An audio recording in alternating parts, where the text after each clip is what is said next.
Merci Cathy d'avoir introduit cette nouvelle phase des rencontres de l'abbaye. Il y a 10 ans, souvenez-vous, certains d'entre vous y étaient, nous avions initié un cycle qui s'appelait Un homme, une vie avec Albert Camus. Et puis, au fur et à mesure des années, nous avons essayé de regarder différents héritages, Peggy, Jaurès, l'année dernière, Simone Veil, justement, s'éveiller à l'attention que nous devons avoir les uns pour les autres.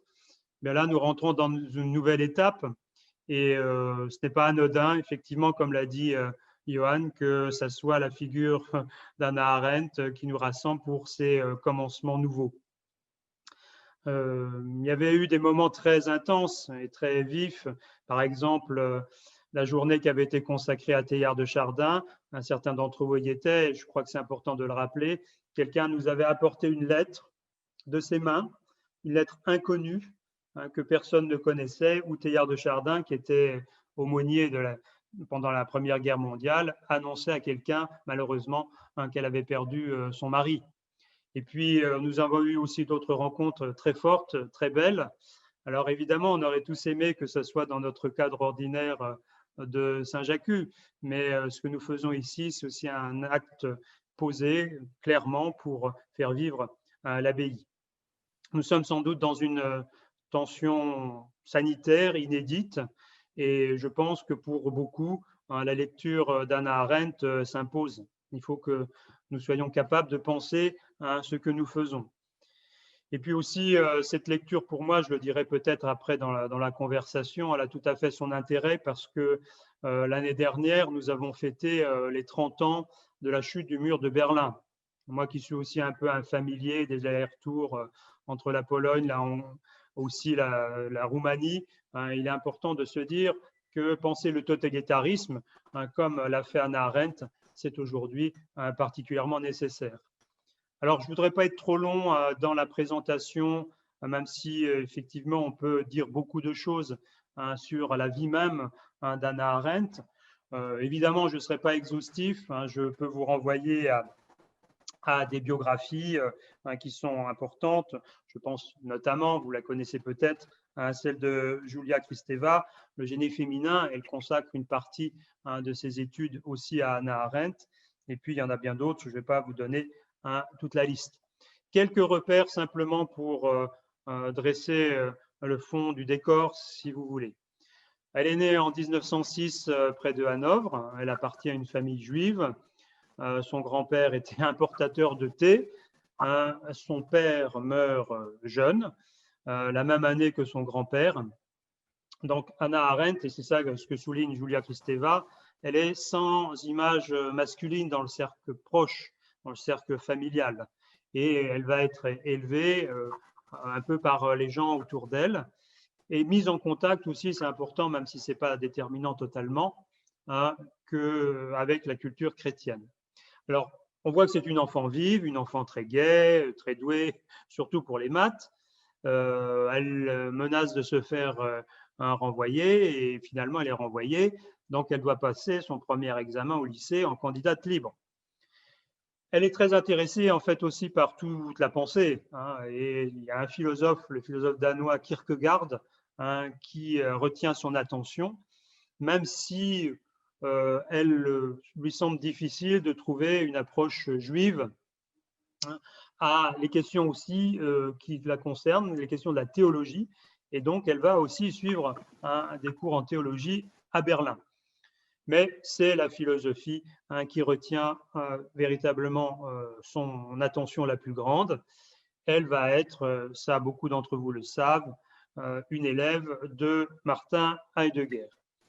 Et puis, bon, ça, c'est le côté aussi que certains retiennent. Il ne faut quand même pas que ça occulte le caractère magistral de sa pensée. Une liaison va naître entre eux. Je dis aussi que son premier travail, ça me concerne, moi qui suis un prêtre assomptionniste, familier d'Augustin, de Saint-Augustin, son premier travail, elle est faite sous la direction non pas de Heidegger, mais d'un autre professeur important qui s'appelle Karl Jaspers. Et elle porte sa thèse sur le concept d'amour chez Karl Jaspers en 1928. Voilà. Elle va rédiger aussi une biographie qui ne sera publiée qu'après, en 1958, sur une jeune femme juive, Rahel Van Engen, à l'époque du romantisme. Et donc, elle a vraiment cette insertion forte dans la culture, dans une culture très variée. Et elle va comprendre aussi assez vite que, en fait, son appartenance au judaïsme est plutôt culturelle, même s'il va avoir, on va le voir tout de suite, des dimensions très politiques, que religieux. Voilà. Donc, les événements aussi, vous les connaissez, s'enchaînent de façon dramatique et avec des incidences personnelles, avec l'accession au pouvoir de Hitler en Allemagne en 1933, parce qu'elle va être obligée de fuir. C'est sa vie qui est menacée. On sait moins qu'elle a été 8 ans à Paris, où elle va s'occuper de l'émigration, de l'instruction des enfants juifs et surtout essayer de protéger leur vie. Et cette période parisienne est une période tout à fait intéressante aussi. Moi, qui suis plutôt spécialiste d'Emmanuel Mounier, montre qu'il y a des liens qui se créent entre les différentes revues, les différentes sensibilités culturelles à ce moment-là. Et elle est aussi très familière de tous les intellectuels de gauche, Walter Benjamin, Bertolt Brecht, tous ceux qui comptent pour la pensée à ce moment-là. En 1936, elle avait rencontré Heinrich Blücher, qui va l'aider énormément dans sa vie. On le verra d'ailleurs un petit peu pendant le film. Il se marie en 1940. Et 1940, c'est une date vraiment très importante et dramatique pour elle et pour lui, puisqu'ils sont internés dans des camps différents. En France, elle se retrouve dans les Pyrénées-Orientales, à Gours, dont elle va s'évader. Ça, c'est vraiment quelque chose qui retient notre attention. Déjà, depuis quelque temps, Cathy, qui travaille sur les questions de déshumanisation, de barbarie, et moi qui travaille aussi sur les questions d'abaissement progressif de notre vigilance, c'est comment est-ce qu'un État républicain met en place des mesures restrictives des libertés et qui finit par mettre dans des camps d'internement les plus fragiles. Nous avons organisé avec un autre collègue qui s'appelle Fred Pochet, qui est à l'université d'Angers, un colloque sur l'internement des nomades. Et les nomades ont été internés par les autorités françaises avant le déclenchement de la Seconde Guerre mondiale, puis après, certains d'entre eux ont été livrés carrément, ont terminé en camp de concentration. Donc, il faut regarder aussi ça de très près. Donc, miraculeusement, et on le verra aussi un peu dans le film, elle réussit à s'échapper et elle va partir pour les États-Unis, où elle apprend l'existence des camps d'extermination et le fait aussi que beaucoup de ces coreligionnaires ont été envoyés à Auschwitz. Alors, cette émigration n'est pas la seule. Il y a beaucoup de gens, notamment de l'école de Francfort, qui passent aux États-Unis à ce moment-là. Elle apprend l'anglais. Elle va toujours parler l'anglais américain avec un fort accent, ce qui l'a fait remarquer. Elle travaille dans des revues juives ou des revues à New York et elle s'intéresse aux questions politiques. C'est essentiellement une philosophe du politique. Peut-être qu'à un moment donné, elle envisage d'être un peu quelqu'un qui fait le passage entre la civilisation germanique, l'Europe et les États-Unis. Mais bon, finalement, elle s'intègre dans le cadre qui est le sien. Au bout de 10 ans, elle obtient la nationalité américaine et elle va commencer à écrire. C'est vraiment non seulement une excellente commentatrice des textes, notamment de la philosophie ancienne, mais aussi une philosophe très attentive à la vie actuelle, et c'est ça qui va la rendre célèbre. En 1951, commence la rédaction de son grand livre, Les origines du totalitarisme, qui est en fait imbriqué avec différents morceaux. Elle est en même temps engagée dans une carrière académique, elle enseigne dans plusieurs universités. dans des universités importantes, hein, celle de Princeton notamment, où elle est une des premières femmes professeurs, il faut aussi le dire. Donc voilà, donc en une dizaine d'années, hein, pardon d'aller un peu vite, mais je pense que c'est des choses que vous pouvez retrouver aussi par ailleurs. Elle produit successivement La condition de l'homme moderne. Hein, voilà ce livre, La condition de l'homme moderne.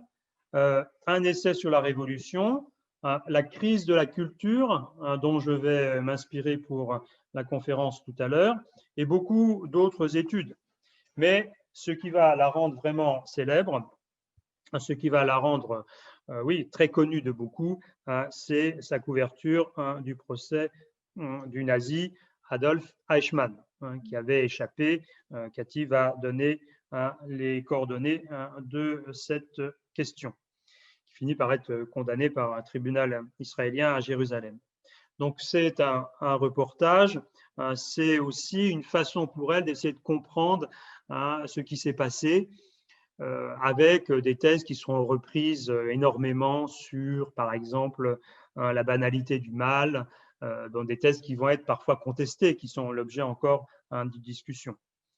En 1970, elle perd son mari, mais elle continue d'écrire jusqu'au bout. Moi, je trouve admirable son journal de pensée.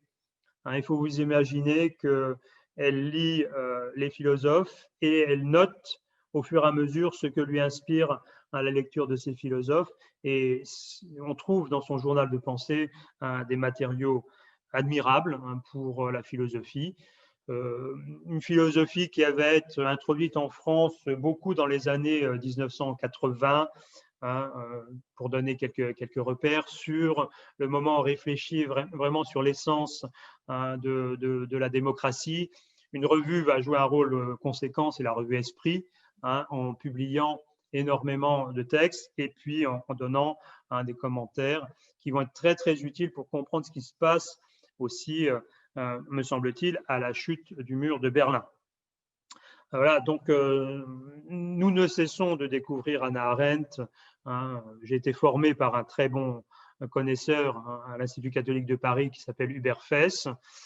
Et puis, il y a aussi tout un tas de gens qu'on pourrait évoquer ici, mais je n'ai pas le temps. Elle meurt en 1975 sans avoir achevé son dernier livre qui s'appelle La vie de l'esprit, qui sera publié après. Alors souvent, ce qui est un peu compliqué pour les publics francophones, c'est que ces textes sont d'origine éparse et ils ont été rassemblés parfois un peu à la va-vite. Et en fait, avoir une vue unitaire, y compris de la circulation de ces textes, reste un peu compliqué pour nous. Mais c'est une des philosophes majeures du XXe siècle. L'année dernière, nous avions regardé ensemble l'héritage de Simone Veil. Bon, sachez que celui d'Hannah Arendt est aussi conséquent, aussi travaillé partout dans le monde. Alors, effectivement, Hannah Arendt doit s'exiler et elle réalisera sa carrière aux États-Unis. D'emblée, alors qu'elle habite New York, elle est interpellée par l'arrestation de Eichmann, d'Adolf Eichmann, ou devrions-nous dire le kidnapping d'Adolf Eichmann, qui vivait des jours tranquilles en Amérique du Sud, en Argentine, où il a été retrouvé par le Hamas, drogué, puis ramené à Jérusalem. La communauté universitaire s'est émue de cette arrestation illégale, de ce kidnapping illégal, puisque nous ne sommes pas là dans un cadre de figure comme celui des procès de Nuremberg, où on a soigneusement mis en place un tribunal pénal international, où on a discuté des chefs d'inculpation, d'accusation, où on a posé des questions très précises avant de réaliser ces procès. L'une des questions, c'était alors non seulement d'arrêter des coupables, des dignitaires SS et nazis, mais c'était surtout de comprendre comment l'homme pouvait en arriver à un tel niveau de barbarie.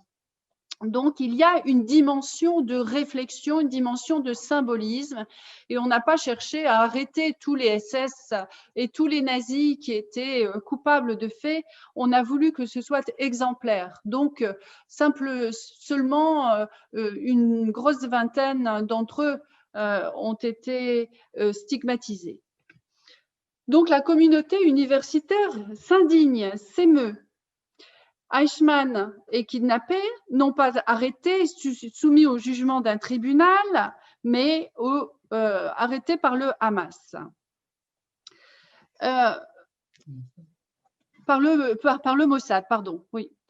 Et donc, dans le cas Eichmann, rien ne ressemble à l'arrestation des dignitaires nazis du procès de Nuremberg. Mais le tribunal de Jérusalem, composé de personnes qui avaient toutes été victimes du nazisme ou avaient perdu des proches dans la barbarie nazie, le jugea coupable et il fut exécuté dans la prison de Ramla, près de Tel Aviv, le 31 mai 1962.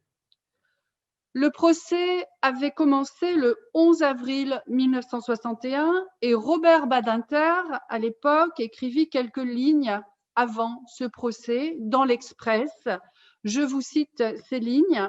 Il dit « Ce que l'on est en droit, au contraire d'attendre du procès, c'est que, dégageant le rôle exact d'Eichmann dans ce complexe de haine et de mort, les hommes prennent enfin conscience de l'immensité du crime lui-même à travers, mais au-delà de la culpabilité du criminel. » Et donc, on est, vous voyez, dans cette réflexion de Robert Badinter, on est au-dessus de l'inculpation d'une personne qui a commis un méfait.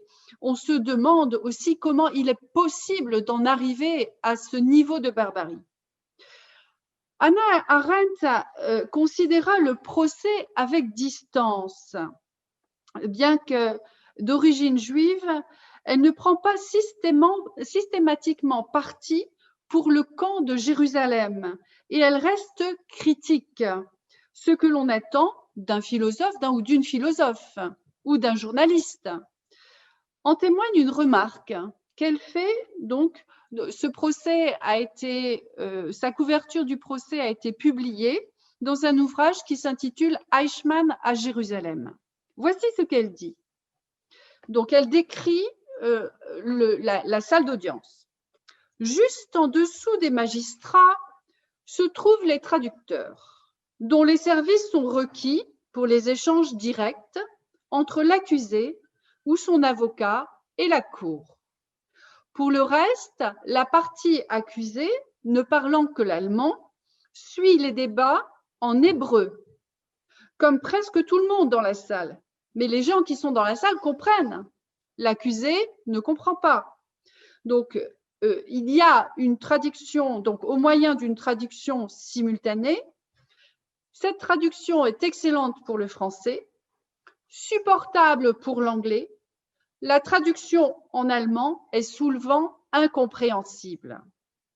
Elle est une pure plaisanterie. Alors, vous imaginez cette philosophe juive incriminer les instances de Jérusalem, déjà dès le début de la couverture du procès.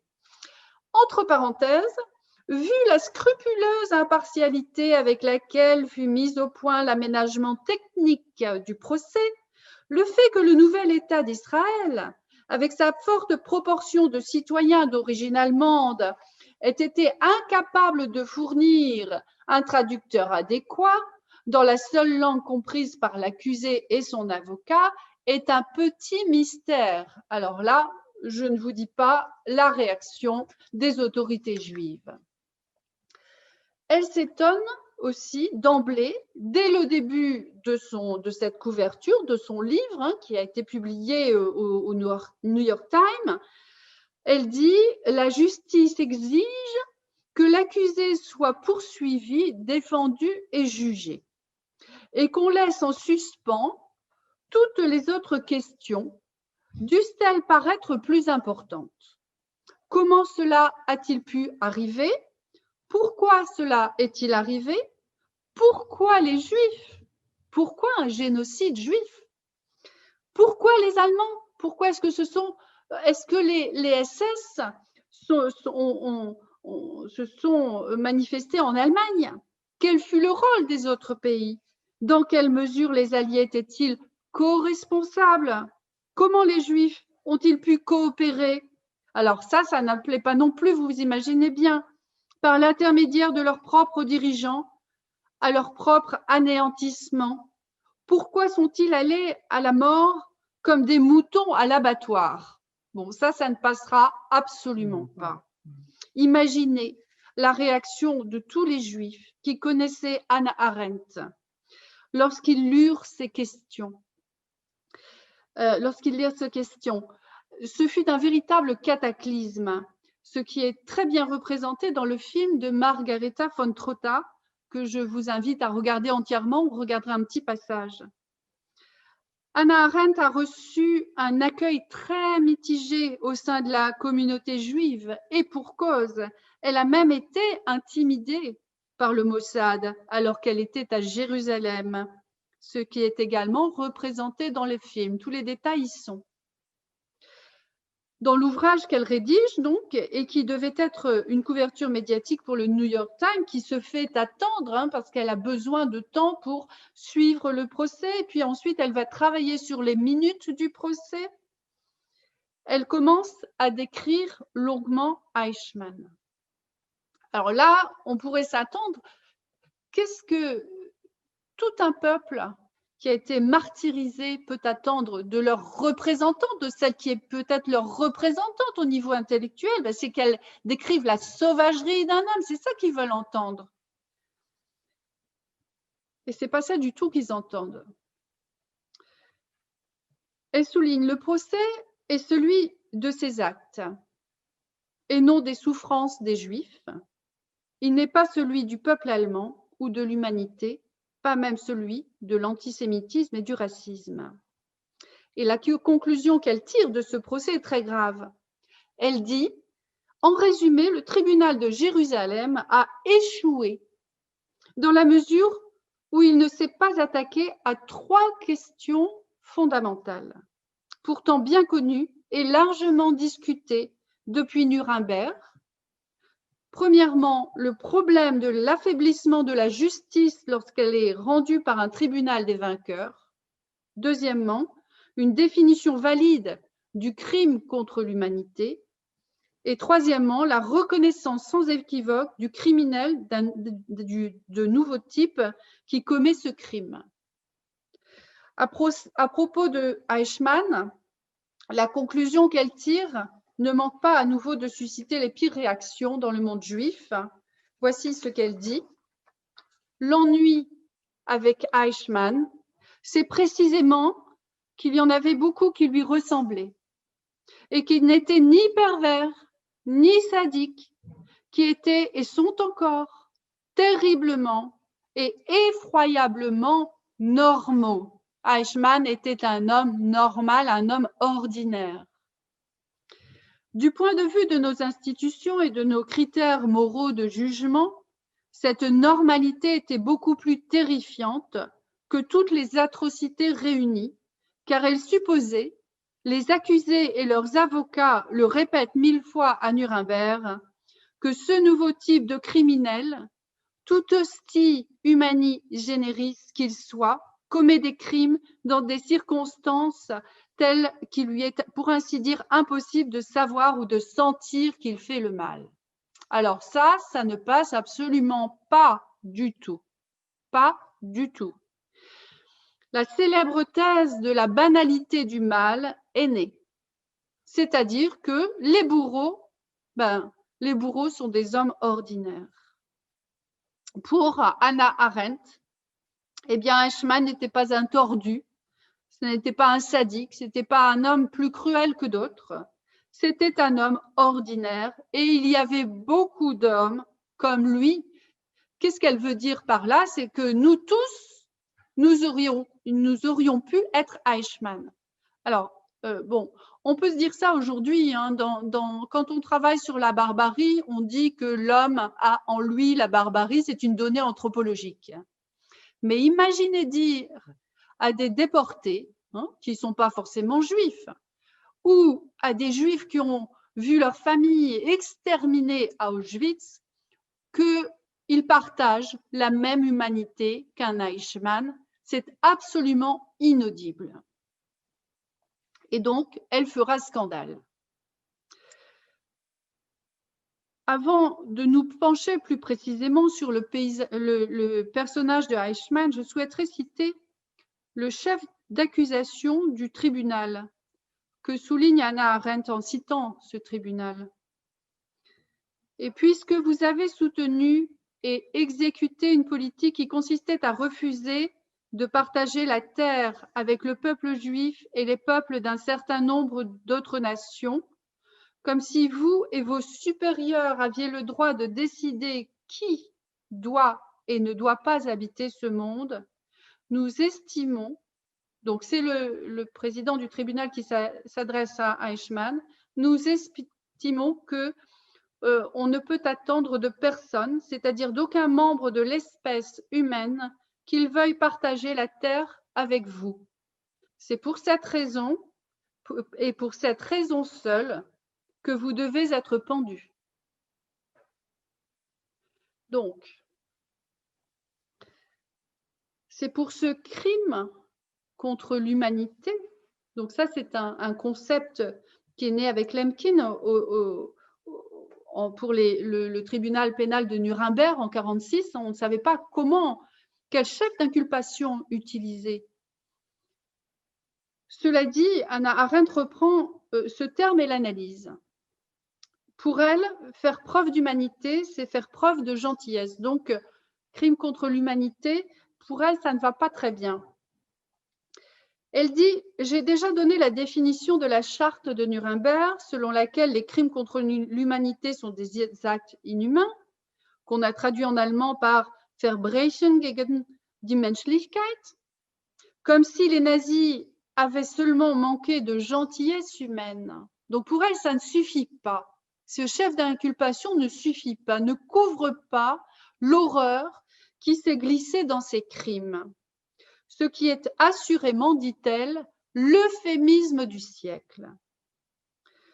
Ce chef d'inculpation pose problème à ses yeux car, dit-elle, le grand avantage d'un procès focalisé sur le crime perpétré contre le peuple juif était de faire paraître assez clairement, pour qu'elle soit admise dans un futur code pénal international, la différence entre le crime de guerre, comme fusiller des partisans et tuer des otages, bon, c'est déjà pas brillant, hein, et les actes inhumains, comme expulser et anéantir, les actes inhumains. À expulser et anéantir des populations entières de manière à rendre possible la colonisation par un envahisseur. Il avait aussi l'avantage de clarifier la différence entre les actes inhumains, dont le mobile, quoique criminel, était connu, comme l'expansion par la colonisation, je ferme la parenthèse, et le crime contre l'humanité, dont le mobile et le but étaient sans précédent.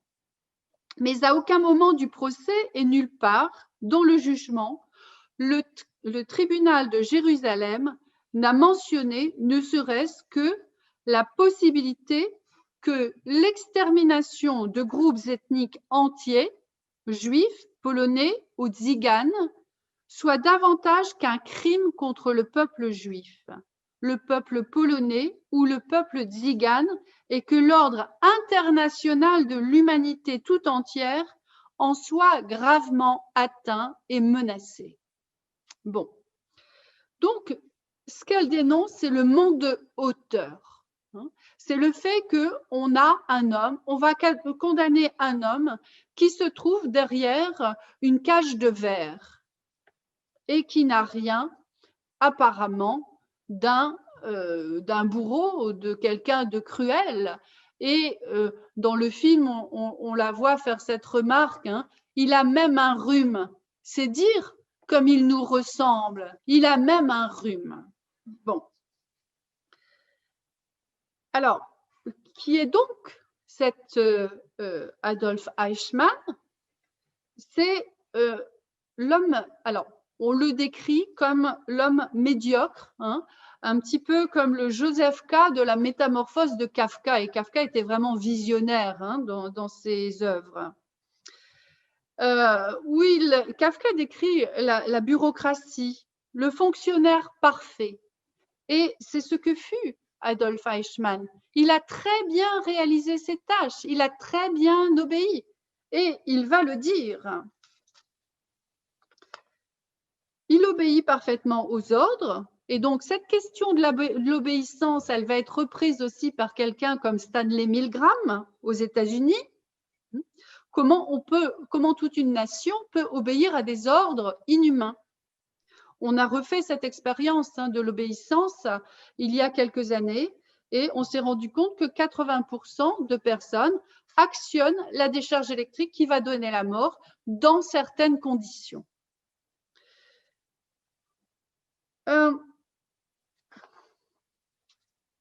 Donc, Eichmann est né en 1906.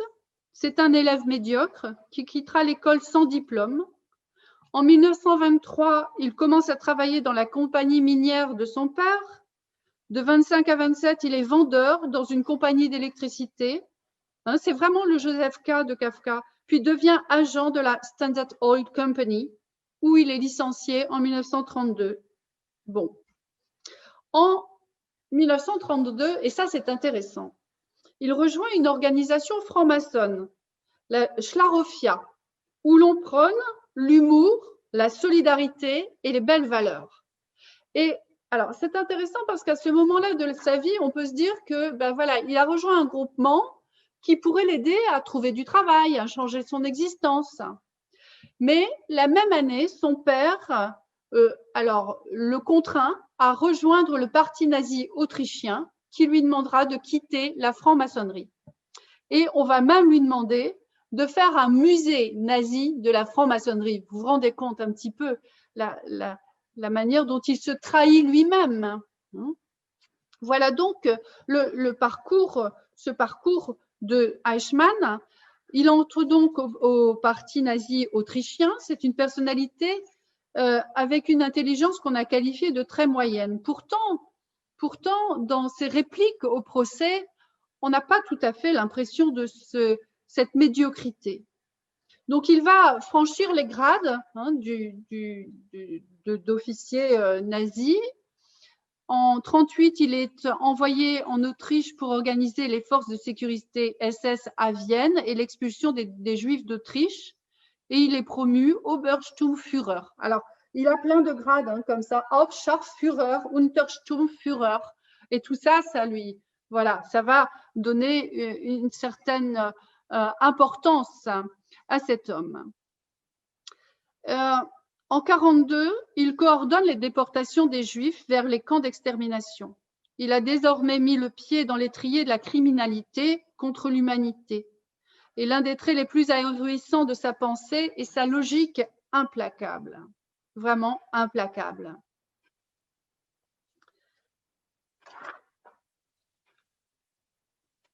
On sait aujourd'hui que les bourreaux étaient des hommes ordinaires et il y a aussi la thèse de Christopher Browning sur cette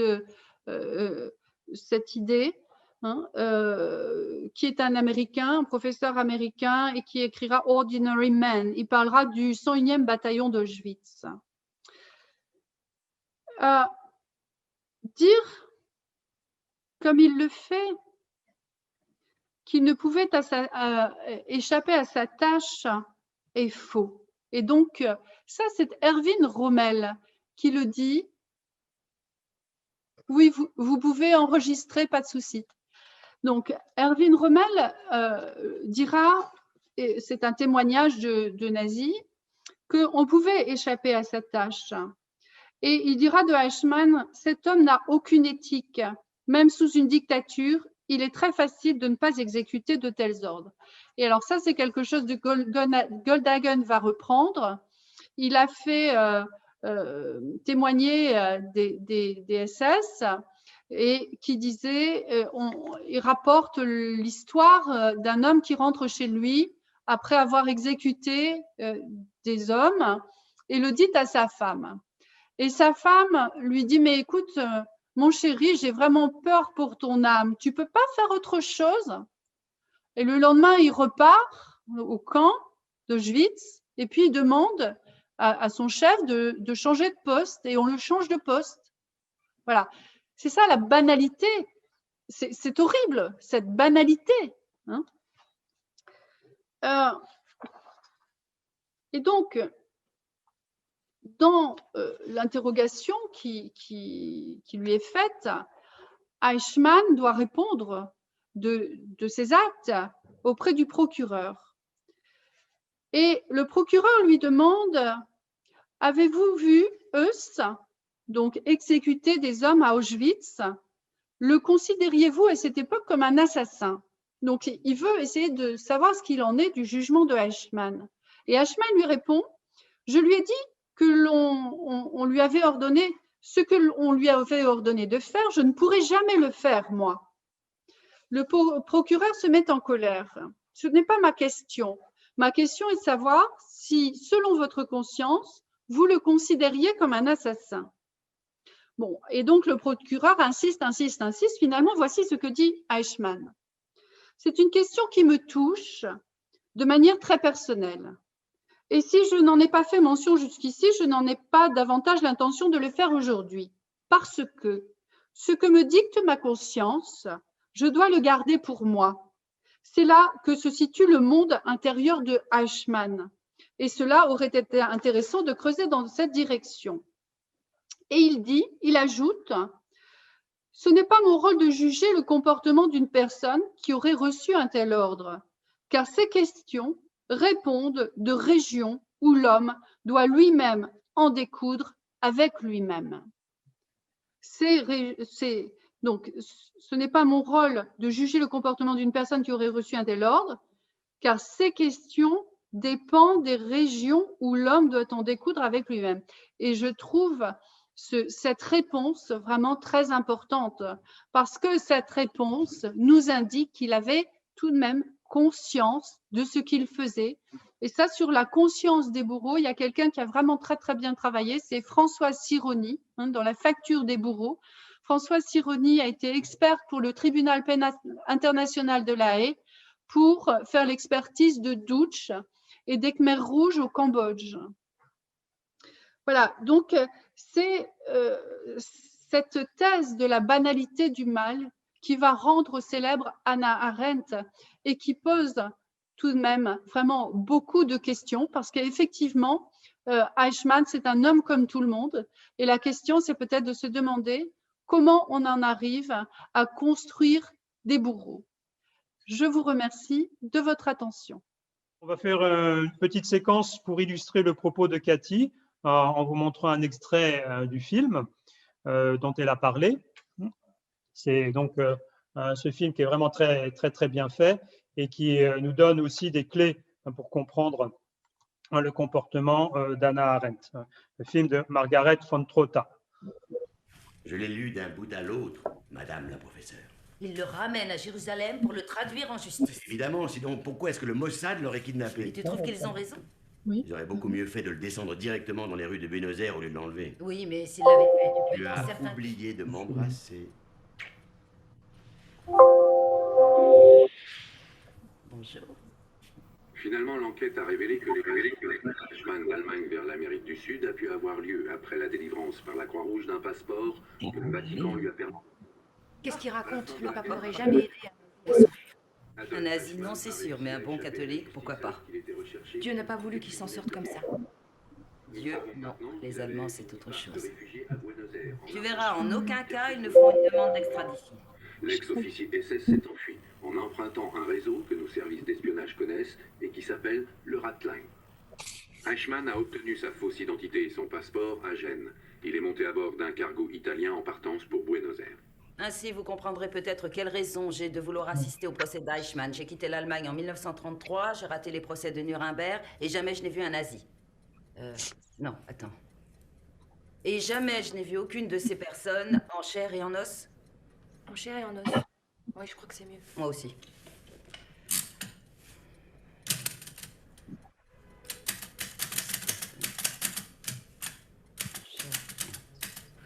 C'est incroyable, non? La fameuse Hannah Arendt a fait un reportage pour nous. Ce serait un privilège d'avoir une immigrée juive allemande aussi réputée sur ce procès exceptionnel. Je crois qu'il n'y a pas à hésiter. Pour qui elle se prend? Elle devrait nous prier à genoux d'écrire pour le New Yorker, comme tout le monde. Frances, elle a quand même écrit les origines du totalitarisme. Très vendeur, ce titre. C'est l'un des livres les plus importants du XXe siècle. Lisez-le, il est là. Hein? Elle fait partie de tous ces philosophes européens, c'est ça? Elle a été la première à écrire sur le Troisième Reich du point de vue de la civilisation occidentale. C'est très brillant, mais c'est abstrait. Je comprends pourquoi elle veut être à Jérusalem. Les philosophes. Ils ne savent pas ce que c'est qu'un délai. Allez, appelez-la. Tout de suite.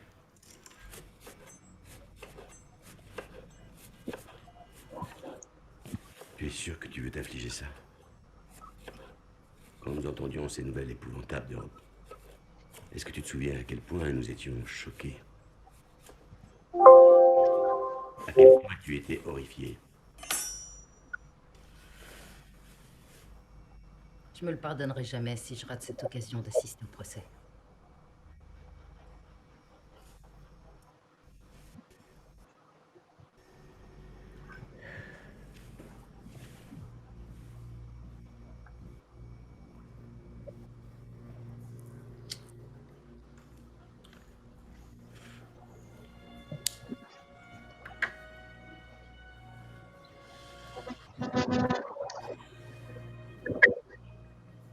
Tu racontes toujours à tout blanc. J'ai été courageuse et intelligente quand je me suis enfuie de Gurs. Et tu l'as été, mon cœur. Beaucoup de femmes sont restées sur place parce qu'elles craignaient que leur mari ne les retrouve pas si elles quittaient le camp. Je t'aurais retrouvé de toute façon. Peut-être que non. Tant qu'il a fait chaud cet été-là, on a toutes gardé l'espoir que bientôt cet enfer serait fini. Et puis, à force d'attendre, de plus en plus de femmes se laissaient aller et ne se peignaient plus. Elles ne voulaient plus se laver. Elles restaient couchées sur leur natte de paille. J'essayais de les stimuler un peu, parfois sévèrement, parfois avec gentillesse. Mais un jour, ou plutôt un soir, il avait plu toute la journée sans discontinuer, les nattes de paille s'effilochaient. Le courage m'a manqué, j'étais à bout. Je me sentais affreusement fatiguée. Tellement fatiguée. Que ce monde... Et Dieu sait si je l'aimais. J'ai voulu le quitter.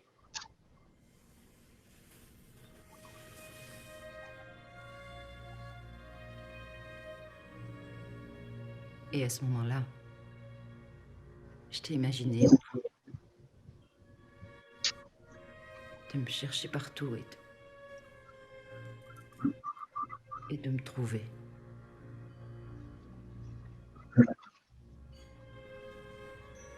Tu comprends maintenant pourquoi je n'ai pas envie de te laisser partir?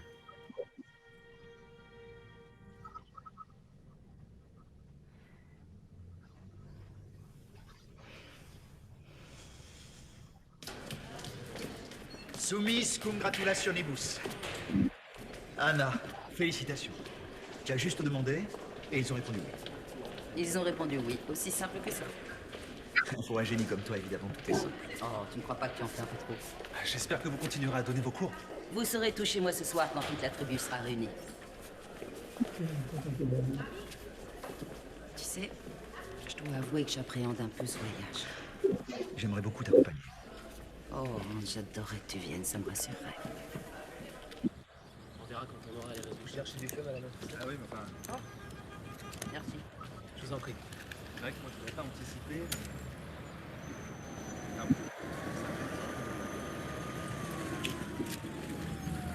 Bon, vous restez là.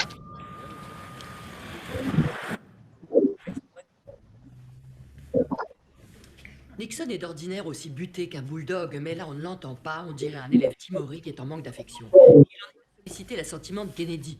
Nixon est un faucheton. C'est de la stratégie. Tout ce qui lui importe, c'est sa carrière. C'est pour cette raison qu'il va gagner. Non, Nixon est un calculateur. Mais Kennedy est jeune et charmant et passionné. Et c'est ça qui est important quand le bateau prend l'eau. Non, Anna, quand il prend l'eau avec un P. Ah, c'est certainement Hans et Lore. Si tu veux, quand il prend l'eau. Elle n'a jamais été douée pour les expressions toutes faites. Si vous voulez tant l'entendre parler comme on joue du Mozart, allez écouter ses cours. Elle aime beaucoup que je la corrige. C'est impossible. Nous ne parlons pas de la même personne.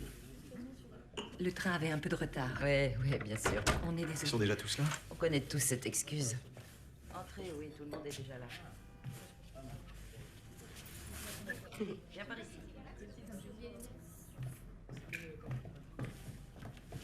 Je vous présente le dernier membre de notre tribu, professeur Miller, Hans et Lore Jonas. Plaisir de vous rencontrer enfin. C'est un honneur. Vous êtes donc les plus vieux et je crois les plus chers amis Les d'Anna. plus vieux, c'est sûr, mais les plus chers, Bonsoir. non.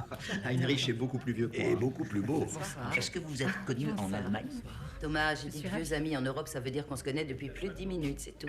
Dans les années 20, ils étaient tous élèves de Heidegger, le fameux philosophe. Je souhaiterais ne jamais être cité dans la même phrase que ce lamentable nazi. S'il te plaît, qu'on s'arrête. Alors, vous avez tous été des élèves de ce déroutant Martin Heidegger? Voilà, je n'ai même pas mon bac, moi, alors. Mais vous n'êtes pas professeur au collège? Quand le penseur est original, il n'a que faire des diplômes, professeur Miller. Absolument. Anna, en l'honneur de son voyage à Jérusalem. Oh, c'est gentil, Hans. C'est tout sauf un voyage touristique, Hans. L'hôte de champagne!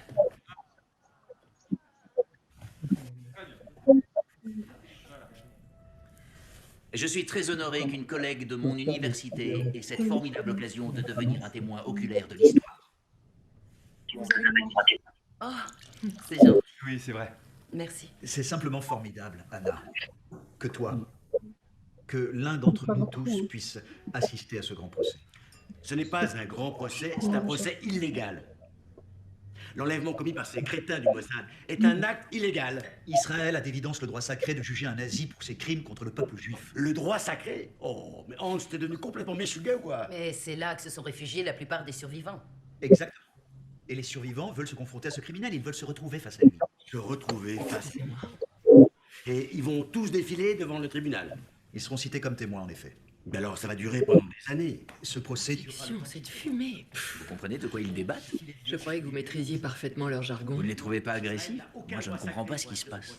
Israël, en tant qu'État, n'existait pas quand les crimes nazis ont eu lieu. Pas encore, hélas. Sinon, il aurait fait comme la France et l'Angleterre. Il aurait déclaré la guerre à Hitler. Mais nous avons quand même été là. Nous avons fait notre devoir dans la mesure du possible. Nous avons combattu contre les nazis en tant que volontaires dans l'armée britannique. En 1944, dans la brigade juive, j'ai retrouvé beaucoup d'hommes courageux venus d'Israël. Nous connaissons tous l'histoire ici. Oui, mais Heinrich a l'air d'ignorer ce que ça peut représenter de prendre les armes pour défendre ses propres convictions. Tu oublies qu'il a émigré afin de défendre ses convictions. Beaucoup ont dû le faire. Il n'y a aucun mérite là-dessus. Personne ne prétend enlever ton mérite, mon cher Hans. Anna répète sans cesse combien elle admire le soldat que tu as été. Pas seulement le soldat. Lotte? Eichmann aurait dû être au procès de Nuremberg. Il a échappé à son arrestation. Cet homme est un hors-la-loi. Tu peux nous faire un résumé? Vous ne préférez pas qu'il vous soit fait par Ce là? type est un des plus grands criminels de notre siècle. Il devrait comparaître devant un tribunal international. Ça, ce serait juste. Il n'y en a pas. Justement, Si ce procès prend la tournure que tu es en train de nous annoncer, alors... Oui, c'est un de ces Berlinois ex-communistes très passionnés. Il est juif?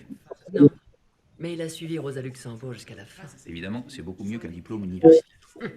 Pas traduire toute l'histoire en justice, on peut juger qu'un homme, voyons. oui, en effet, un homme va être jugé pour meurtre. C'est un peu étrange.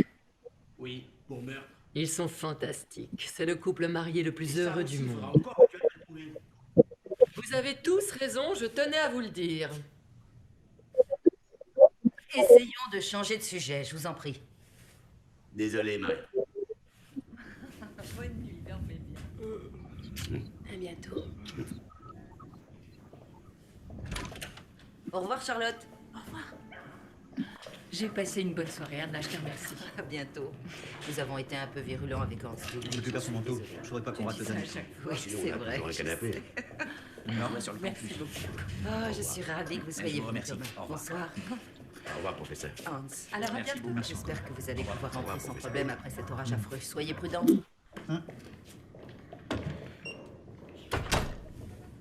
Oui, j'éprouve un malin plaisir à le voir se mettre en rogne et à sortir de ses gonds, ce Charles. Surtout quand il a l'air si heureux de t'envoyer en enfer. Oh. Toi, je te jure. On a choisi ce passage du film parce que on voit bien la manière dont le philosophe s'étonne et prend intérêt.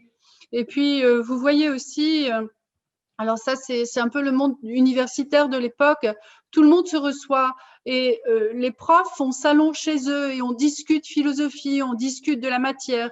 Et ça, aujourd'hui, c'est quelque chose qui a complètement disparu. Hein, puisque nous sommes dans des institutions, on ne doit plus avoir de contact trop personnel avec les élèves ou les étudiants. Et bon, moi, je pense que ça manque un peu. Aussi que dans le film, il y a quelqu'un de très important qui apparaît, c'est Hans Jonas. Hans Jonas est un philosophe aussi d'origine allemande, qui a dû fuir, qui est l'auteur d'une éthique médicale importante et qui est surtout connu par un livre qui n'a été traduit malheureusement que dans les années 1990, qui s'appelle Le principe responsabilité.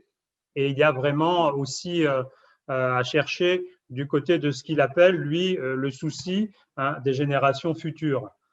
Et vous voyez que les dialogues peuvent être très, très vifs au sein de cette petite société qui est à la fois amicale, qui ne cache pas les divergences d'opinion des uns et des autres, mais qui essaie aussi d'avancer ensemble. Voilà, je pense que c'est ça aussi la force d'Hannah Arendt, c'est de donner des analyses qui sont souvent très, très fortes, très, très acérées et qui peuvent être discutées.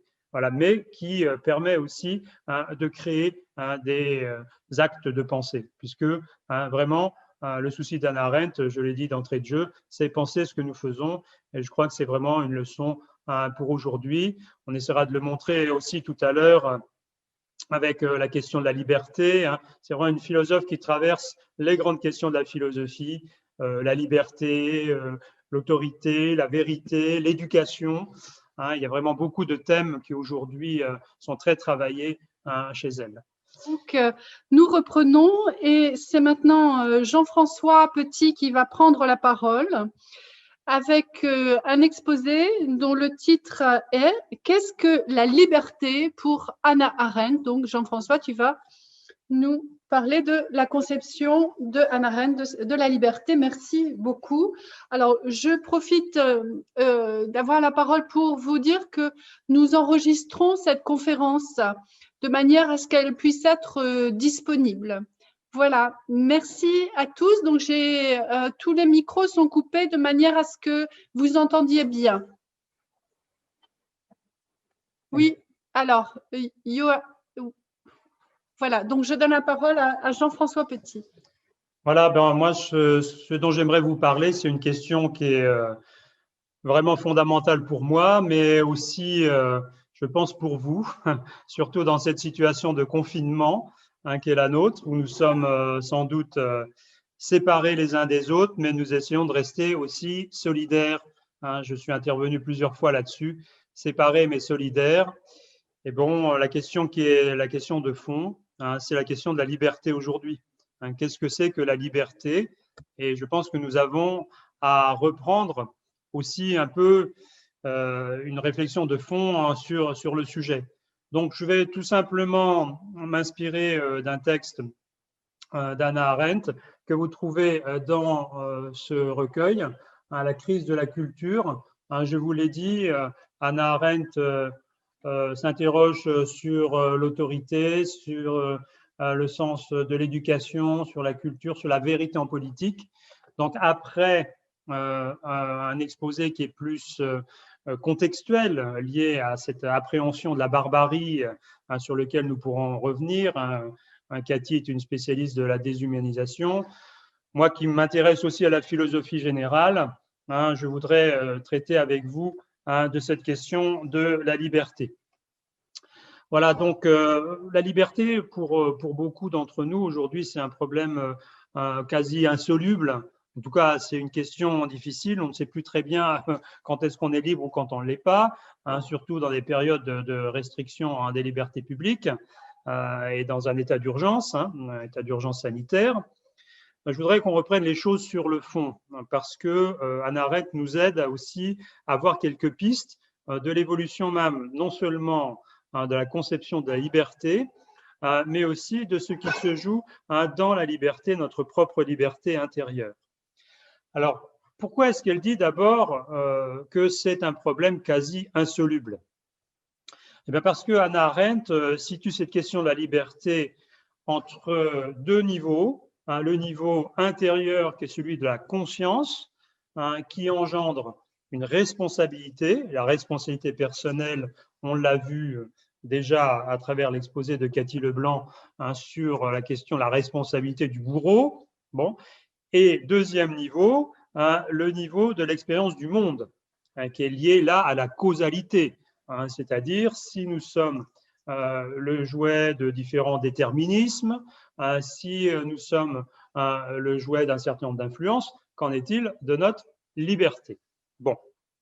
Alors en fait, quand elle regarde l'histoire de la philosophie, elle voit qu'il y a eu une tension constante entre une liberté, mais dans l'ordre pratique, et une liberté plus théorique.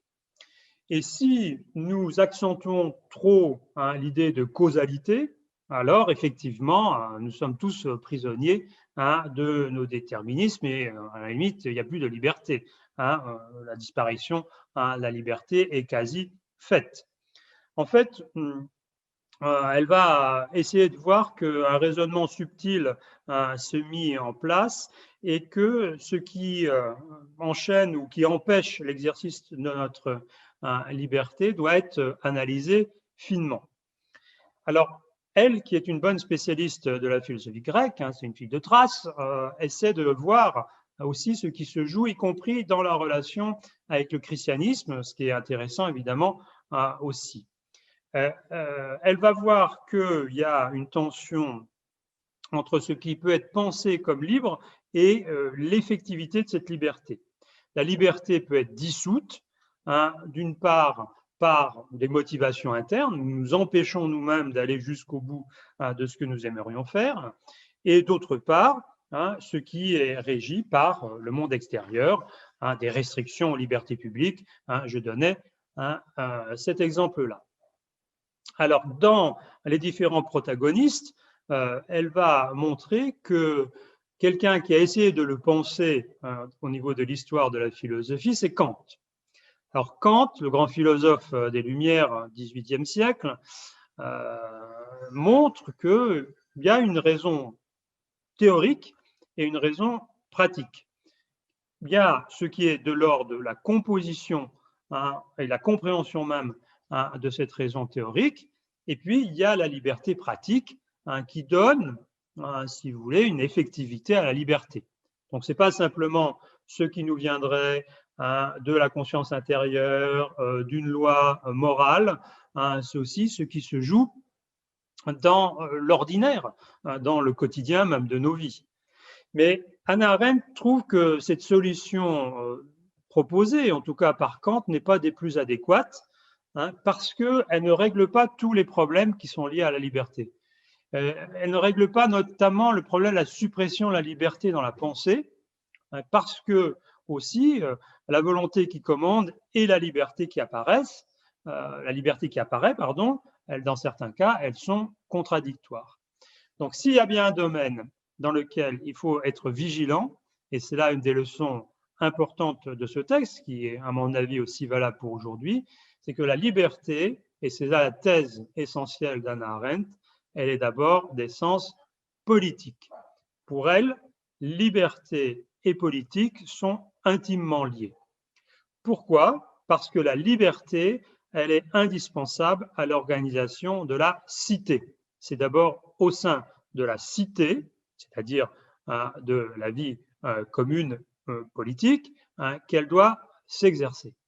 Alors l'essentiel de sa thèse, c'est que la liberté, en fait, qui était originellement conçue pour être un exercice au sein de la cité, c'est exilé, c'est retiré, c'est retranché hors du champ politique pour se constituer dans le champ métaphysique, dans le domaine de la vie intérieure.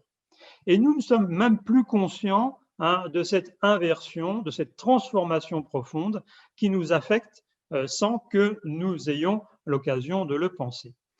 Autrement dit, pour faire simple, pour que tout le monde comprenne, la liberté, elle est pensée subjectivement, de façon parfois intimiste, comme une affaire personnelle, alors que non, le premier lieu d'exercice, la première condition de la liberté, c'est l'espace commun, l'espace politique. Donc, sa grande question, c'est pourquoi est-ce qu'on en est arrivé à cet exil de la liberté, hors du champ originaire qui était celui de la politique. Et là, elle fait un très gros travail de recherche généalogique pour étudier les modalités de ce transfert de la liberté dans les champs religieux et métaphysiques. Et là, c'est à ce moment-là qu'intervient le christianisme. Pour elle, la christianisation du monde, la conversion religieuse de saint Paul, donner des exemples, mais aussi l'expérience personnelle de saint Augustin, ont été à l'origine du passage de cette question de la liberté dans la tradition métaphysique et religieuse. Pourquoi ? Parce que vous le savez aussi bien que moi, saint Paul, il fait l'expérience de la liberté comme don de Dieu. C'est d'abord comme don de Dieu qu'il le pense, liberté qui est donnée par la grâce et non pas qui est de l'ordre de droit qui serait attribué par la cité. Saint Augustin, c'est la même chose. Vous connaissez les épisodes aussi de la conversion de saint Augustin. D'ailleurs, je fais remarquer que la façon dont il parle de sa conversion dans les confessions rejoint beaucoup la façon dont saint Paul parle de sa propre confession. C'est un peu un modèle qui va ensuite se répercuter et dupliquer dans l'histoire même de la compréhension de la conversion chez beaucoup de grands personnages de la vie intellectuelle. Alors, dans sa compréhension spécifique, saint Augustin accentue le rôle de la grâce. Vous savez qu'il a été en tension avec des gens qui disaient « mais l'homme peut faire son salut par lui-même, à la force du poignet ». C'est la conception pélagienne. Bon, en fait, saint Augustin dira « attention les amis, ce n'est pas tellement dans l'ordre simplement du on fait ce que l'on peut à la force du poignet ». Non, non, c'est aussi la grâce de Dieu. Donc la liberté nous vient de Dieu. Et donc, dans cette reprise et ce transfert de la question de la liberté, elle perd finalement progressivement de son importance et elle est absorbée par d'autres questions et se trouve d'évaluer la liberté n'est plus ce qu'elle a été. Alors, j'ajoute quand même, pour préciser bien les choses, que il ne faudrait pas trop charger la barque quand même du christianisme. Pourquoi ? Parce que dans l'Antiquité tardive, Hannah Arendt étudie ça aussi très, très précisément avec notamment le stoïcisme, l'Empire romain va être soumis à des assauts extérieurs, à la chute de Rome, et si vous voulez, les Romains vont se retrouver devant un dilemme. Est-ce qu'on peut encore trouver une liberté alors que les frontières de l'Empire craquent de toutes parts? Quelle liberté nous reste quand nous sommes assaillis complètement par les Vandales? Donc, la liberté extérieure dans le monde se trouvant difficile à être exercée, on a cherché une autre forme qui pouvait se vivre intérieurement, hors du monde. C'était déjà la tentation des pères du désert. Mais là, ce qu'il faut dire aussi, c'est que des philosophes comme Épictète, je citais les stoïciens et autres, ont cherché plutôt une liberté intérieure qui se définit comme absolue, où on estime que même l'esclave reste encore libre s'il garde sa liberté intérieure. Donc, voilà, Épictète définit la liberté comme une auto-limitation, comme la capacité de vouloir ce qui arrive. Et, bon, vous connaissez peut-être cette formule-là, il y a des choses qui dépendent de nous et des choses qui ne dépendent pas de nous. Et nous devons nous efforcer de faire en sorte que pour les choses qui dépendent de nous, nous gardions notre liberté. La question qu'on peut poser à ce moment-là, c'est est-ce que c'est suffisant? Est-ce que nous n'avons pas à agir aussi sur les choses qui apparemment ne dépendent pas de nous? Bon. Alors cette question-là, vous voyez son origine, et vraiment, Hannah Arendt a toujours eu le souci de vouloir boucler à partir d'une appréhension fondamentale. Mais dans le sujet qui nous importe aujourd'hui pour ces conférences, dans les temps modernes. Dans les temps modernes, ce qu'elle constate, c'est que le totalitarisme a aussi eu pour conséquence de séparer la politique de la liberté. Bon, vous le savez, les régimes totalitaires se sont d'abord caractérisés par un effacement, une négation de la liberté, une emprise sur la liberté de chacun. Ça, c'est des choses qui sont maintenant relativement connues, comprises. Ce que Hannah Arendt dit de plus conséquent aussi, me semble-t-il, là qui mérite d'être entendu, c'est que, en fait, dans les régimes totalitaires, l'homme, l'être humain, devient une pièce d'un être humain collectif, d'un homme collectif, ce qui a pour conséquence la négation de la personnalité, ce qui a pour conséquence l'anéantissement de toute forme d'expression personnelle. Bon, les libertés publiques sont réduites à néant et la possibilité même d'expression notamment. La non-reconnaissance aussi des droits civils et des droits de la vie privée. Dans les régimes totalitaires, je vous ai cité tout à l'heure la Pologne ou la Roumanie, en fait les 30 ans de la chute du mur, c'était les gens dans les propres familles qui se dénonçaient eux-mêmes.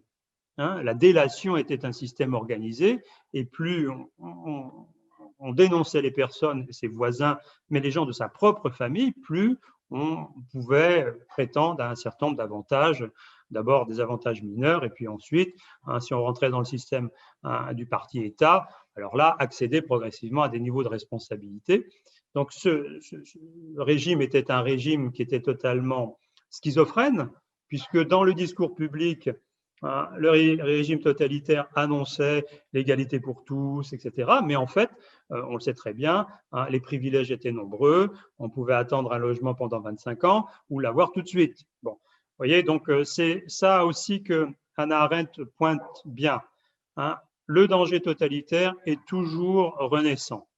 Et pour elle, l'action importante, c'est d'essayer d'être présent à la vie sociale.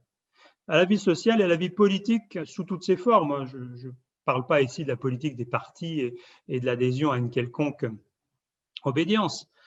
C'est important pour assurer la liberté et la sécurité de chacun. Alors, effectivement, Hannah Arendt le constate, bon, dans les grandes théories politiques modernes, notamment celle de Montesquieu, on a la séparation des pouvoirs. Le pouvoir économique, le pouvoir politique, le pouvoir judiciaire. Mais je rappelle quand même aussi qu'à la même période, aussi, un certain nombre d'autres philosophes se rendent compte que, je pense à Hobbes, qu'on peut être très, très en tension les uns contre les autres, Spinoza aussi, et donc ils ont eu tendance à vouloir assimiler la liberté politique à la sécurité. La liberté politique est soumise à des impératifs de sécurité, et on a vraiment à réfléchir aussi aujourd'hui aux impératifs de sécurité, comment est-ce qu'ils nous gouvernent, et aussi, et là c'est encore plus subtil, certains préfèrent la soumission, la servilité à une expression de leur liberté publique et politique. Je pense notamment au traité de la servitude volontaire, l'idée que soi-même, nous serions plutôt en désir d'être gouvernés plutôt que d'assumer concrètement nos propres responsabilités. Voilà, donc ces parallèles méritent d'être faits, et Hannah Arendt plaide beaucoup pour un retour de la liberté dans son champ d'origine, je vais terminer par là, le champ politique. C'est simple, pour elle, il n'y a pas de liberté sans libération. Il y a une pratique de la liberté qui doit être exercée en permanence. Et Hannah Arendt souligne que l'expérience de la liberté, elle doit être de l'ordre du concret, de l'action. C'est vraiment une grande philosophe de l'action. Il y a une distinction chez elle entre l'œuvre et l'action. L'action dans le monde. C'est dans le rapport à l'autre et dans le rapport au monde que l'homme fait en premier lieu l'expérience de sa liberté. Vous m'entendez bien, le rapport à l'autre et pas dans le rapport à soi-même. Donc quand les conditions concrètes de rapport à l'autre sont altérées, quand nous ne sommes plus en interaction comme ordinairement, qu'est-ce qui en reste de la liberté? Est-ce que chacun va se réfugier dans sa petite liberté intérieure sans voir aussi que nous avons à restaurer le monde? Nous avons à réparer le monde, comme le disent les philosophes du soin aujourd'hui, je pense à Johan Tronto.